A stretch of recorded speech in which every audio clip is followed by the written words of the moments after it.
Today we're going to be looking at an odd one, man. It's the narrative corpse.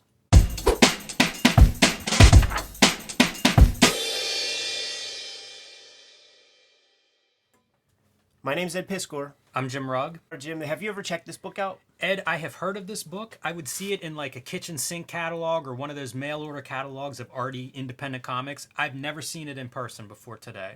It's one of my favorite kind of curiosities. You know, it's a fun exercise. And Raw Magazine goes away. I think this was intended to be a part of a future issue of Raw. Raw goes away. This might be like one of the last publications done under that umbrella. I see 1995 Raw books, pretty late for what we think of as Raw. And so this is, you know, Art's version of the character, and he describes what the exercise is. It's based on the Exquisite Corpse, or La Cadavre Exquisite, or some shit like that. And it was a game that the Surrealists would play with one another, man, to just kind of like keep their head in that mind space of defying reality.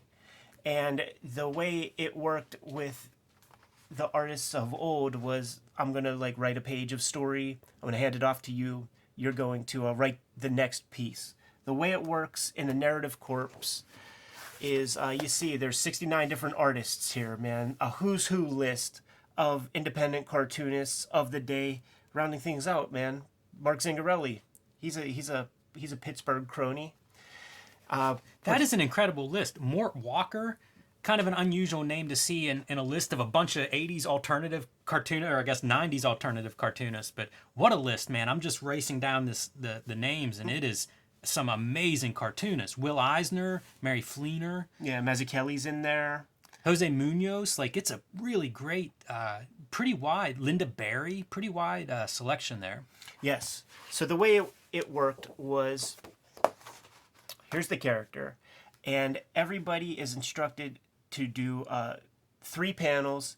When you receive your marching orders, you're only getting the 3 preceding panels, so you're not seeing the entire thing play out. Yeah.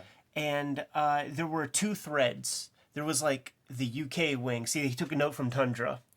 Took a note from Kevin Eastman, man. He had the UK wing of the narrative corpse. And there was the American branch. And I think the idea was to like weave them in together at some point. Now, this was supposed to take place over the course of like 10 weeks or something. But if you're doing like a little jerk off project, that's going to be the last thing on your list when you're trying to pay bills. And also cartoonists. Sure. Notorious, and especially alternative cartoonists, not known for nailing those deadlines. As a design object, this is a beautiful package. These colors, like this dark, you know, this black, this like dark blue, these are like Spiegelman colors to me, and I don't know why. I can't articulate it any better than that, but it's like I associate these colors with Spiegelman for some reason. It is interesting. I would guess it's time specific. Not knowing the specific time when those colors would have been, you know, in trend or something, but I bet you that's what it comes down to. But I could be wrong. It could be an object or something that he encountered at some point in his life that was very influential, that was of that style. And you know, the design object aspect of this, that's something that was always a big part of Raw. Yes. And you know, credit to him and Francois Moulet, that was always a big chunk of like, I think the way they thought about what they were making is it doesn't end with the drawing and the writing, it's also the presentation.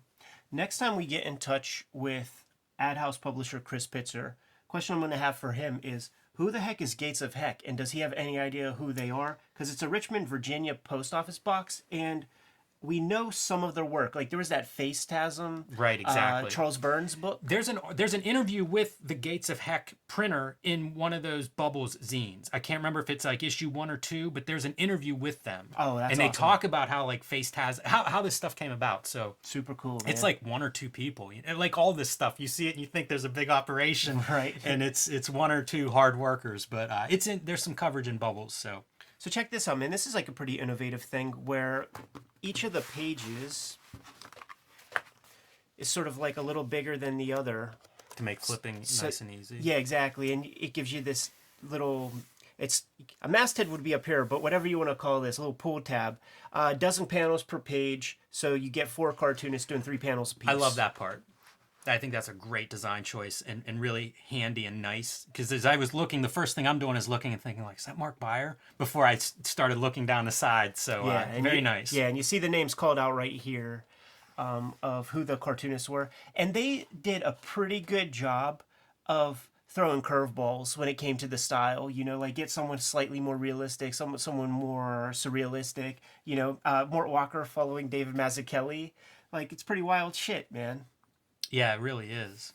Debbie Dreschler makes an appearance here in a couple of panels, and I call attention to her because she was a cartoonist when I started reading alternative comics that I really liked and did not make very many comics. So anytime I get to see some Debbie Dreschler, that's an exciting moment for me because I have not seen this before, and I like her work a ton. Yeah, I could say the same thing about M.K. Brown, who I know her work from National Lampoon magazine, and she's highly influential to like a generation of comedians. Mike Judge will never give an interview and not say her name. Yeah, that's pretty cool. I like that. Judd Apatow, big Yeah. M.K. Brown fan. For the most part, many of the cartoonists do a really good job of playing off of one another. There are certain cartoonists who frankly just can't help but be themselves, you Yes. know, and we are antisocial. and go wild and everything, man. But they do a pretty good job for the most part playing off of one another. Because they only get the 3 preceding pages, it is interesting. There's a time or two whenever you see the same kind of beat play out, man. That's inevitable, but makes sense. Love that Blam. I guess it's Spain Rodriguez in the top 3 slots there. Interesting whenever you see the panels that jump off the page or stand out for some reason. It's what an odd object. Yeah, this is a cult classic. This has its own kind of like following and culture wrapped up around it. Sure. And the fan community and the internet has banded together, right? And they came up with a proper starting point and a proper end point for this story because it doesn't cleanly start out at the very beginning. Most people, the consensus agreement is that it starts with the Drew Friedman sequence. Okay. And then read as you will, and then it'll end somewhere around the Savage Pencil sequence, which is part of the UK Savage Pencil wing. Really nice, like thick, chunky paper. Yeah, I always used to think that the paper companies would do amazing samples, for printing purposes. And once in a while, like they did a lot with Charles Burns. Yeah, But I always some thought Burns like are good. somebody smart should team up with them to do like a Kramer's Ergo or something that would show off a bunch of visual artists and take advantage of these paper companies that want to do a nice job. And that's what this paper stock reminds me of. Young Chris Ware. Mm-hmm. Lorenzo Matode, who I never seen black and white work from him. Always like color pencil and lots of different methods and materials. So it's cool to see him in black and white line. Julie Doucet. Yeah, it's a who's who. Like, we could just be reading these names as we go through. There's so many good people. That's an interesting pairing of Panter and Klaus. Early on, I think there was an interview where Klaus didn't seem to get Panter. And has come around in future interviews, but it's neat to see those guys next to each other. Yeah, agreed.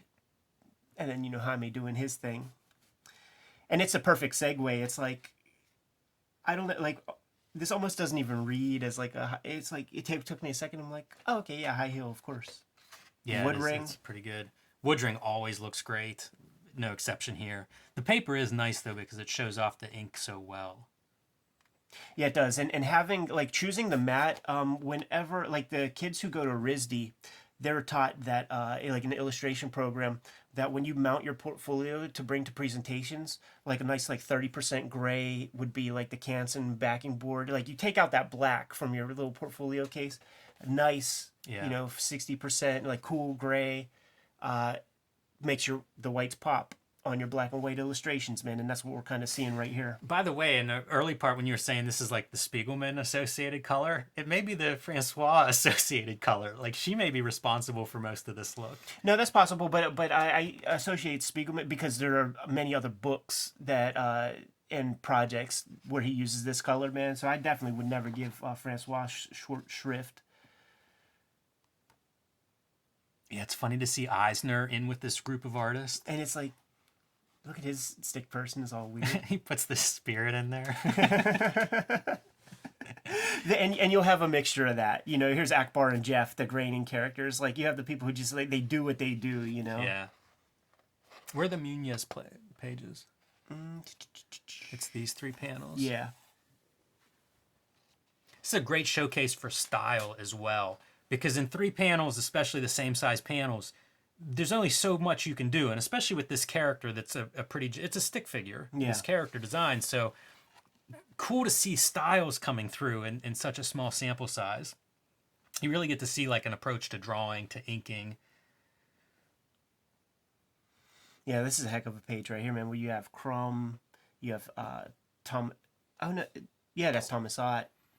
This is the cowboy... Cowboy Hank. Yes. Which we all discovered from the pages of Raw. And then, of course, you know, Griffey does Zippy. Yeah. Kim Deitch. Linda Barry. Yes. The bottom 3 here. Yeah, and Ben Catcher. Ben Catcher. That's a pretty good... Again, most of these pages, it's almost Murderer's Row of great cartoonists. Agreed, man. And then, of course, Zingarelli, man, he's all about those, like, he had that one character who was, like, the food critic guy. Like, he would do those food critic articles and shit, going to get hot dogs. And I think they still do the Pittsburgh. Like, if you want to get Zingarelli out the house, man, you got to do that Pittsburgh fucking hot dog lunch that they do every Tuesday or whatever. So, just... really fun artifact. This is one of those things that I saw up on the racks when I was like at Kubert School. You know, it came out in '95, but it took me a couple years to find the thing. Had a hefty price tag, 25 bones on it for, you know, an experimental formal exercise in cartooning. Little steep for my blood when I was a boy, but got my hands on it fairly recently and very happy that I did.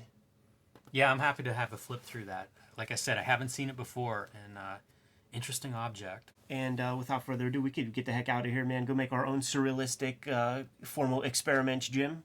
Kayfabers, like, subscribe, follow the YouTube channel, hit the bell icon. We'll let you know when we have new videos available, and we are on that race to 15,000, so get on the ball with that. You can subscribe to the Kayfabe e-newsletter below this video. You can also find Cartoonist Kayfabe merch and t-shirts at the link below the video. Jim, let's bounce, man. Let's get the heck out of here. Read more comics.